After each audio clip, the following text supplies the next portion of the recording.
That's the energy. So welcome back to day 2 of Posters and Scholarship Track of GHCI 2024.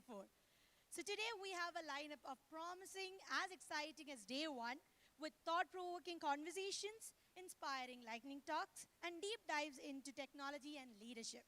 Let's make the most out of this day, filled with learning, sharing, and connecting.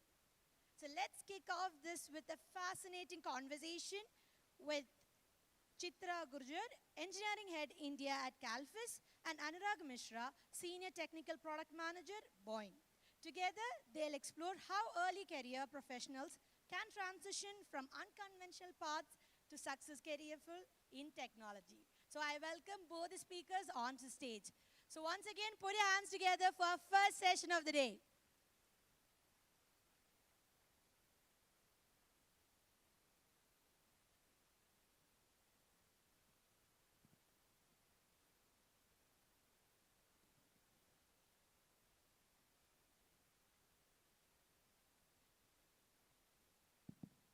Quick check. Hello, good morning. How are you all? More energy? So, it's gonna be an informal freewheeling chat session where we'll be discussing about the non-conventional paths that we have taken. And at the same time, just wanted to let you know that Chitra, who was the moderator of this session, That was Nancy. sorry, So Nancy Nancy. was supposed to moderate this session.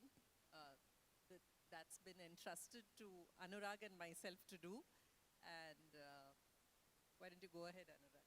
Sure. So, actually, the days are long gone where you start with one company or one career and then you end up retiring with the same. Probably our grandfathers or father used to do or our mothers used to do, but not us, right? So I just wanted to like ask from Chitra, you started from tech, then you went to non-tech, and then again you came back to tech at Calfus. So how was the journey and what made you go from tech to non-tech and vice versa? Thanks, Anurag. So when I looked at this topic, saying the journey from unconventional paths to tech success, I said a bit of a misnomer for me. But I'll start my journey with what I did in 2015 after close to 20 years in tech. So there was something inside me that said, there's so much out there. Let me go figure what it is. And it's interesting because very few people are there. Many people are there to give you advice. No one says, hey, come and join me to do this. So it went from learning data analytics and doing consulting in that space to 2 entrepreneurial stints to 1 coaching experience to taking on the role of CTO in an industry that I knew nothing about, let alone the technology that aids that industry.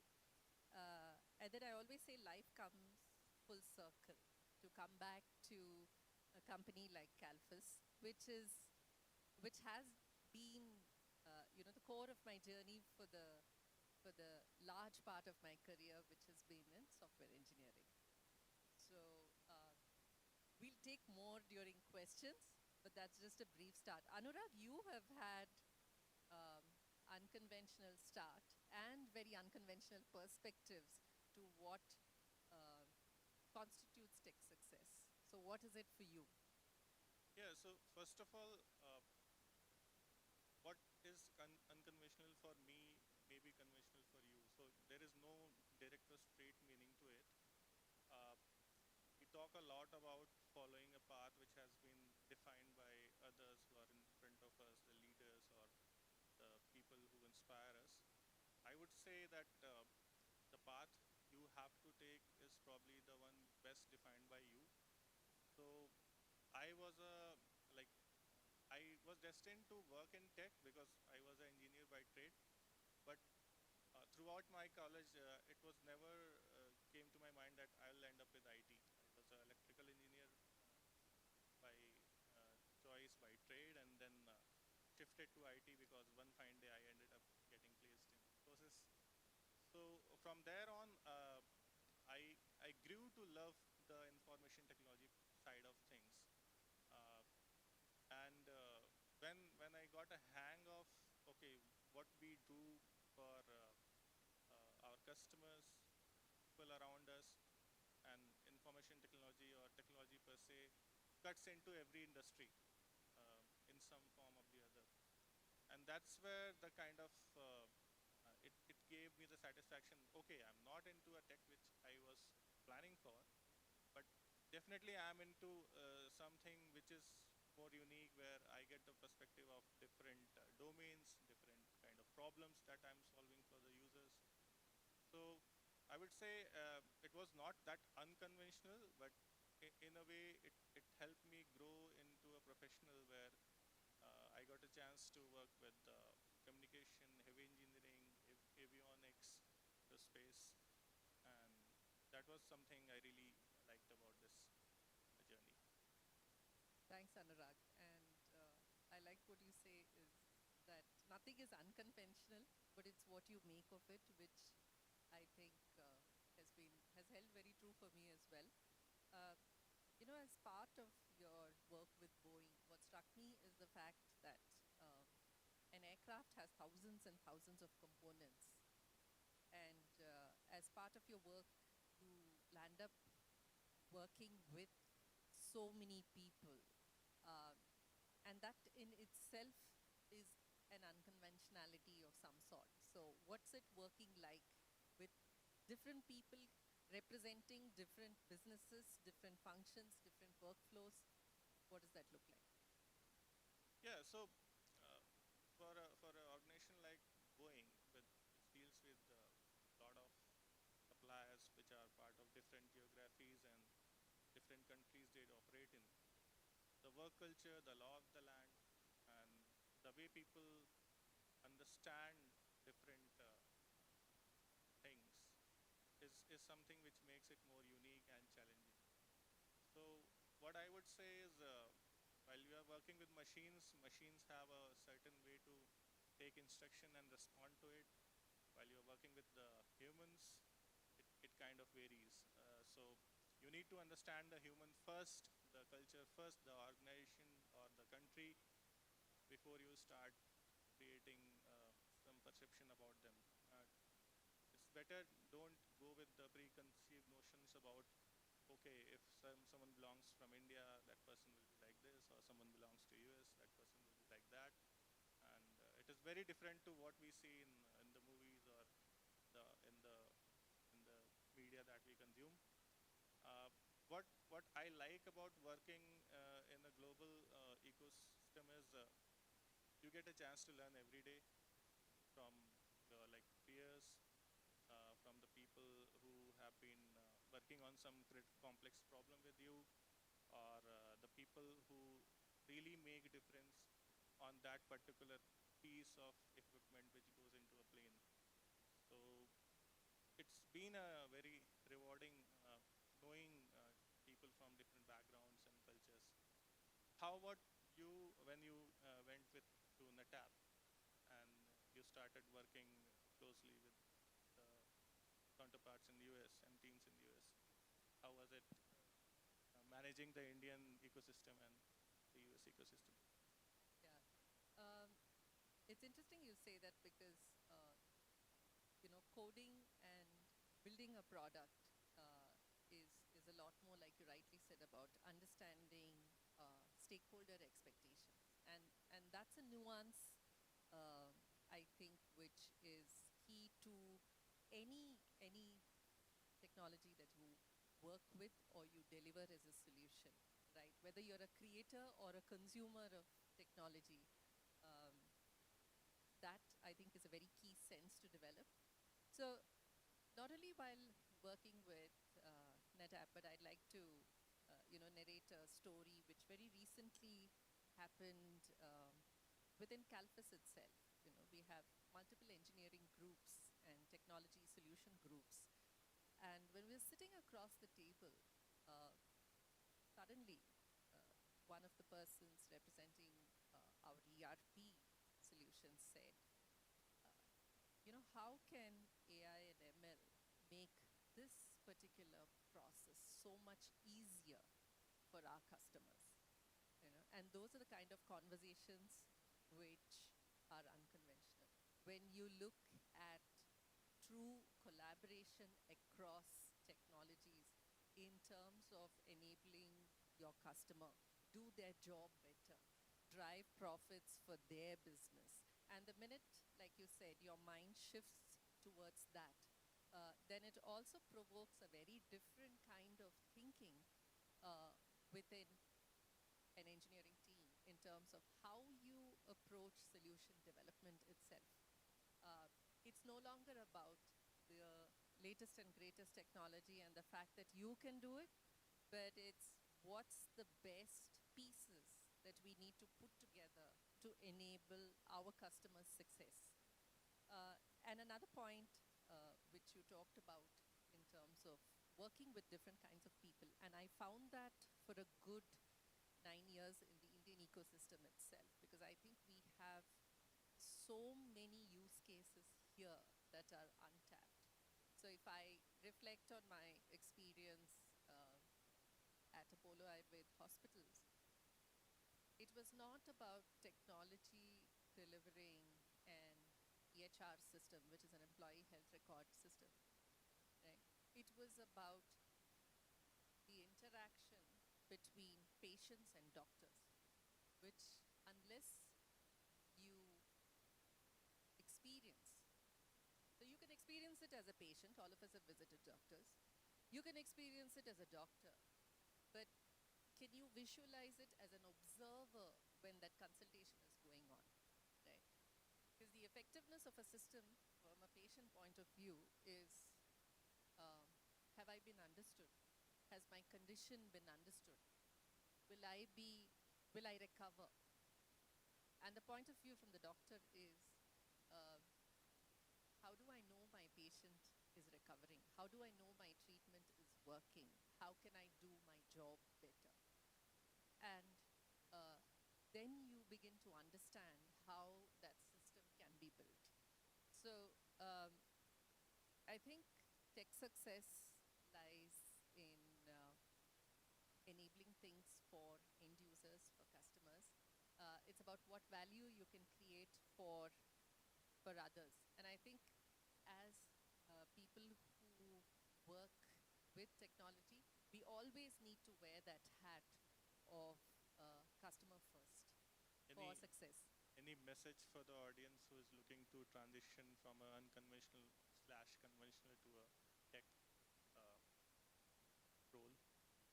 Um, I think the ability to step into customer shoes, the ability to be constantly curious about what kind of problems customers face. I think problem discovery itself is a big thing. We're all, an engineering mindset is that of how can I do this? Can we stay more in the why and the what, right? Especially in the why. Why are they talking about this? Why is somebody saying this or not saying something?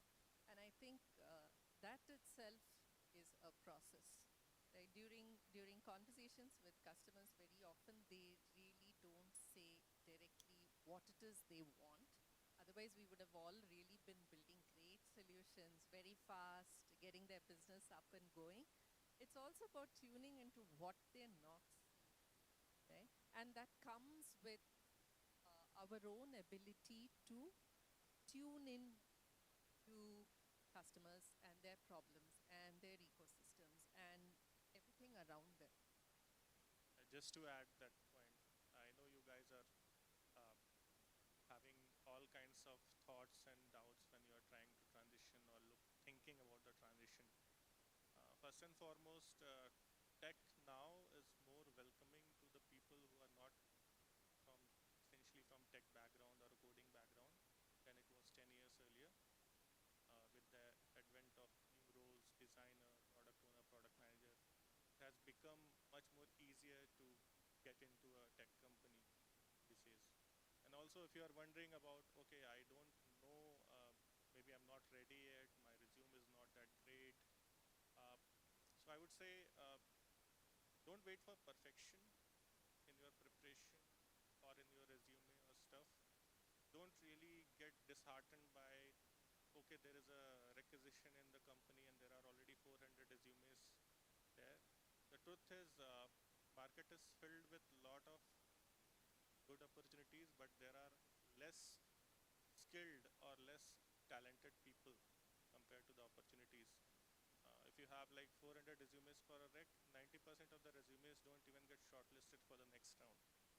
Okay, and it has nothing to do with people not having the talent or skill. It is more about probably people are applying for too many jobs with the same set of skills and resume. What you can do best is probably is start with some actions, start uh, uh, getting into the work of mentorship, seek mentorship, seek some kind of trainings, and also start applying for jobs with the skill set which you think are very much close to what you have currently. If you don't have those skills, you can probably work on building those skills. But at the same time, there's nothing like getting to the interview round, and that gives you probably the more learning than just sitting and waiting for the opportunity to come to you. Yeah. So we have 4 minutes now just remaining. So any questions in the audience?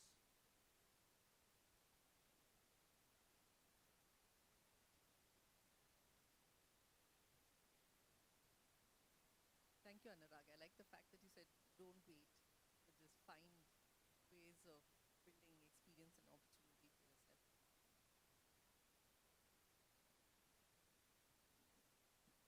Yeah. Hi, Chitra and Anurag. Happy to be here and love what you guys said. I have a good key takeaways about that. I felt like I'll take a minute to just share my career transition so that it could be helpful for the one who has been. And also, I would like to ask Chitra a question at the end. So for me, I started my career as an assistant professor for around 6 years, and after that, I felt like I've been I did like C, C++, Java, Python, all the languages I used to handle. So somewhere I felt like I should work at least in IT because I don't want to feel regret like I don't want to miss that. So after that, I just applied for that, and fortunately, like I got that. So I moved to IT. So what was that helped me was like I did some projects over there during my working experience. I mean, well, was working as an assistant professor. That added into my profile, so that helped me. Like even though I was in teaching, so total my career transitions, like teaching non-technical kind of thing to technical stuff totally. So from there again, internally the career transitions. So from a technical perspective, I'm currently into a partner integrations. So I have to cope up like where and where I was lacking and what is that I need to improvise myself. Just to make sure, like one thing for my self experience which I identified was the first year is really hectic. you you personally feel, oh my God, did I took a wrong choice and all. But be patient. It's okay, just 1 year. So you have that feel, but please go ahead and you should definitely be able to survive like you feel like yes this is best, and I'm saying like I took a best decisions ever and I'm still continuing it. Internally I'm trying to cope, like I love sometimes marketing, I feel like jumping it over there again. So I'm learning what is that I'm doing is learning that skills again along with that, so where I could able to do it in that. So that's one thing, just my experience. I just felt like sharing with all of you. Maybe it could be helpful. Another question which I would like to ask you, Chitraji. So you said like you've been into different roles. Do you also feel the similar kind of the way which I mentioned? So 100%. All the time. yeah, I Right? just want you to just talk about that as well because they should never feel like, okay, am I the one who did a wrong choice? So could you also talk about that transition as well? So that could be helpful for, okay. So, okay, Chitra also said like she has also been into that phase. So maybe I'm currently in that phase and that phase would go off. Yeah. Thank you. Your name, please. Mridula, sorry. This is Mridula from Mridula. Gigamon. Okay. Mridula, thank you so much. I think anything that we take up, whether it's at work or in our daily lives, right? We're constantly transitioning. So if you looked at it as a curve, right? There's periods of uncertainty, which you start with. So there's uncertainty, things not defined, things which are ambiguous, and they make you feel very unsettled. And you feel like you're not contributing. You begin to ask yourself questions of, is this the right thing to do, and so on. But Mridula, you brought up a very important uh, attribute, which is that of patience. I'll add persistence to that. I think once you make a decision to go down a certain path, at least give yourself the experience of that path, right? I'd say don't think too much of the outcome, but work with everything you discover about it to give yourself that experience to see what it feels like, right? And I think once you stay that course, and while you're staying that course, I think keep that curiosity alive, keep continuous learning alive, especially today, the rate of change of technology is so high, right? It almost feels impossible to keep up with. But I think if you can find people to work with, uh, coupled with your own ability to tell yourself that you learn something every day, with patience and persistence. So if you put all these, it sounds like a belpuri of things, but belpuri is always a tasty thing. So put yourself out there, put these together, and traverse that path. And I've always found one thing is whenever that road reaches its logical end or doesn't, if it doesn't, you continue along the path. If it reaches a logical end, there is always something there that you would have left either for someone else or for yourself as a learning. So stay the course. Hi, Chitra ma'am. I would like to ask you, both of you, maybe a simple question though. So basically, I do have a decade plus experience in automation and then with some quality. So as a quality person, being an aspirant to be a CTO in down the line, so what would you suggest that from quality, as you were transitioning from different areas into the software and completely into software and also into automation for a decade plus? But still people say that, is it quality people? I do scripting in everything. Python, Java, JavaScript, maybe know the languages, but still people feel that, is the quality people right for this technology stack? Especially into the CTO. You have to be a developer, you have to be a cybersecurity person to be its CTO. What would you suggest? How fast and what should I do? Though I have these technical skills, what would you suggest me? The right path towards it? So actually, no one said I had to do the CTO role, and no one defined it either. I was actually asked to help develop products, which is a background that I'm comfortable with and I've done. So when suddenly the person who hired me said, no, we actually need you to do this. And the this was not defined. Right? So it was again through a series of conversations saying, what do you, who do you want this for? Why do you want this? And then slowly it shifted from developing a product to actually building a tech platform for healthcare, which are two very different things. And I had no experience on this side, but I think having background in platform engineering for a long time, I figured out that there are going to be multiple components here. And it's almost like trying to envision building a house, right? You start with the foundation and then you build on top of it. And that's how it began. I don't think it's an individual's uh, ability only. I also reached out to people who had expertise within that system and tried to see how all these components could be fit together, looking at time constraints, cost constraints, expertise constraints. How would someone use and manage and operate that system? So I think it's also the ability to connect the dots with various things. And like you said, I didn't get your name. own money.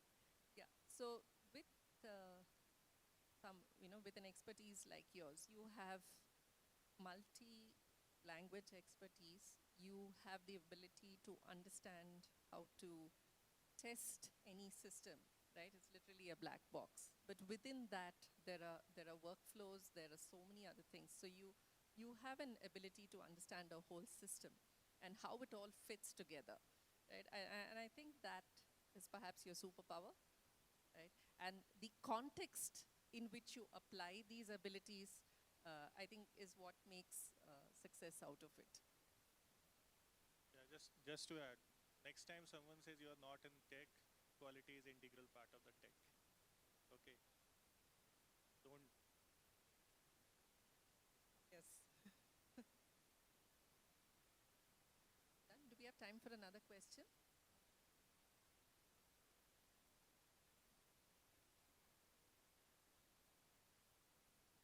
So I know all of you have a lot of questions to ask, but don't worry, our speakers are free to answer them outside the hall. So please get to them and connect with them and ask all of your doubts. So once again, thank you so much for that inspiring session. Thank you. So to present a token of appreciation from our side, I call upon our track chair, Rachita Chowdhury, to please come on stage. So I guess they deserve a round of applause. So once again, put your hands together.